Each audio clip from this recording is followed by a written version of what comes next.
Meus primos, Gabriel e Gustavo, são gêmeos idênticos. Aquelas crianças que te deixam confuso só de olhar. Mas o pior nunca foi o rosto, era a voz. Eles falavam absolutamente igual. Mesmo tom, mesma pausa, mesma risada. E às vezes falavam juntos, como se fossem uma só pessoa em dois corpos. Eu fiquei na casa da minha tia por uns meses, e às vezes, de madrugada, eu ouvia um deles chamar meu nome do corredor. Ei, quer brincar com a gente? Só que quando eu saía do quarto, os dois estavam dormindo, ou fingindo muito bem. Teve uma noite em que escutei batidas do lado de fora do meu quarto. Quando abri a porta, vi Gabriel em pé no escuro. Ele sussurrou: "Shh, o Gustavo tá dormindo. Vem cá." Mas quando entrei no corredor, vi o Gustavo atrás dele. Eles estavam os dois acordados, um à frente, um atrás. E os dois disseram ao mesmo tempo: "A gente só quer brincar com você." A partir daí, comecei a trancar a porta. Só que a voz ainda passava por baixo da fresta, sussurrando. Sempre a mesma, sempre os dois. Meu nome é Letícia, tenho 23 anos e sou gêmea do Lucas. O que vou contar pode parecer exagero para muita gente, mas para mim é muito real. E meio assustador até hoje. Aconteceu quando a gente tinha 16 anos. Era uma sexta-feira e o Lucas ia voltar da escola um pouco mais tarde, porque ia fazer reforço de matemática. Eu fiquei em casa. Estava tranquila até que, por volta das 18 horas, comecei a sentir um aperto muito estranho no peito e uma dor no lado direito da cabeça. Achei que era enxaqueca, mas era diferente. Parecia como se alguém estivesse me puxando para longe, sabe? Uns 40 minutos depois, minha mãe recebeu a ligação. O Lucas tinha sido atropelado por uma moto, a 2 quadras da escola. Bateu a cabeça no meio-fio e estava inconsciente. Foi direto para a UTI. Quando chegamos no hospital, os médicos disseram que ele estava em coma. Mas o que me assustou foi que, nas noites seguintes, eu acordava com aquela mesma dor no lugar onde ele tinha batido a cabeça, como se fosse nele. Mas em mim, no terceiro dia, tive um sonho. Eu estava num lugar escuro, parecia um corredor infinito, e ouvia a voz do Lucas lá no fundo chamando: "Lê, me ajuda." No quarto dia, acordei às 3 horas da manhã sem conseguir respirar. Senti como se algo tivesse tentando me puxar para dentro daquele lugar escuro de novo, igual no sonho. Contei para minha mãe e ela se desesperou. Mas naquela mesma manhã, o Lucas acordou. E a primeira coisa que ele disse quando a gente entrou no quarto da UTI foi: "Eu vi a Lê, ela estava me puxando de volta." Desde aquele dia, nunca mais conseguimos explicar essa ligação. Mas até hoje, quando ele sente dor de cabeça forte, eu sinto também. Eu sou a Cíntia, tenho 35 anos, e essa história aconteceu quando eu tinha 12. Até hoje ninguém na minha família gosta de falar disso, mas como muita gente acha que essas coisas não existem, eu resolvi contar.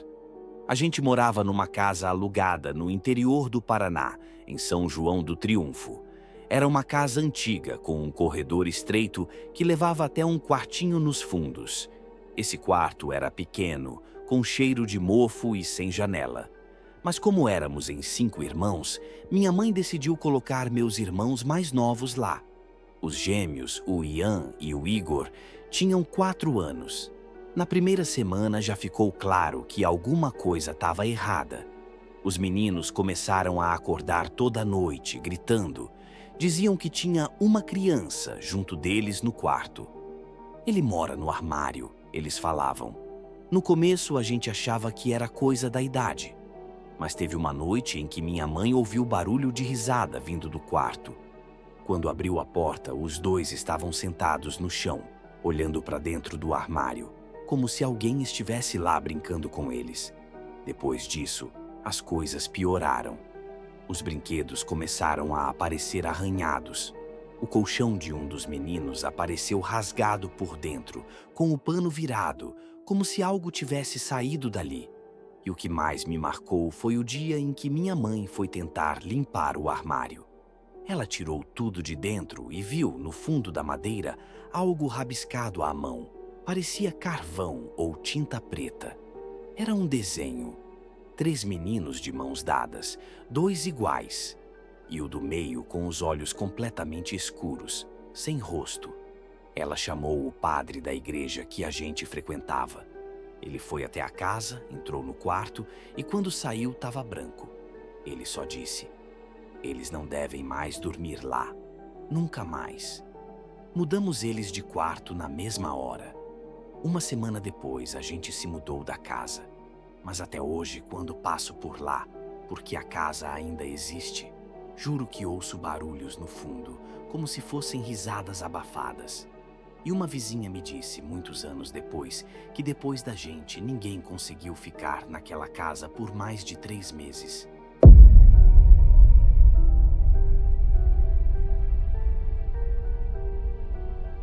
Quando eu tinha uns 10 anos, conheci um casal que morava numa casa afastada, perto do rio, onde eu passava as férias. Eles tinham 2 filhos, gêmeos siameses, unidos pelo tórax. A cidade inteira sabia da existência deles, mas ninguém falava muito. Parecia que todo mundo tinha medo de incomodar ou até de olhar demais. Eu era uma criança curiosa e, ao mesmo tempo, com medo do que poderia encontrar. Um dia, minha mãe deixou eu ir até a casa deles para entregar um recado. Quando bati na porta, a mãe abriu com um sorriso cansado e eles estavam ali, os 2 meninos, sentados na sala pequena, olhando para mim com olhos que pareciam carregar um cansaço muito grande para aquela idade. O que me marcou mais não foi a união física deles, mas a forma como eles se comunicavam, não com palavras, mas com um jeito estranho de respirar no mesmo ritmo, e às vezes parecia que pensavam juntos, como se fossem uma única alma dividida em 2. Passei uma tarde inteira lá, e no fim do dia, antes de ir embora, ouvi um dos meninos sussurrar para o outro, algo que eu não entendi direito, mas soava triste, quase uma despedida.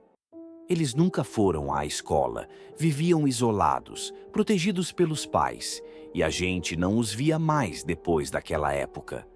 Anos depois, soube que um deles morreu de repente, mas ninguém falou muito sobre o que aconteceu com o irmão que ficou.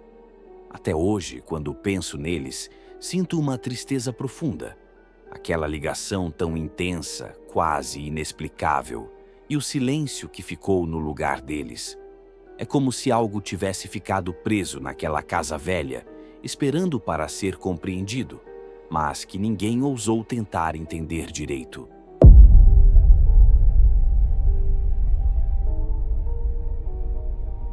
Tem coisas que a gente lembra e não sabe se é saudade ou aviso. Eu morava com minha avó num sítio afastado, ali pros lados de Capela Nova. Era um lugar tranquilo, de poucas casas, muita terra e silêncio. Não fosse por aqueles gêmeos da casa vizinha, talvez eu nem teria nada para contar. Nando e Nilson.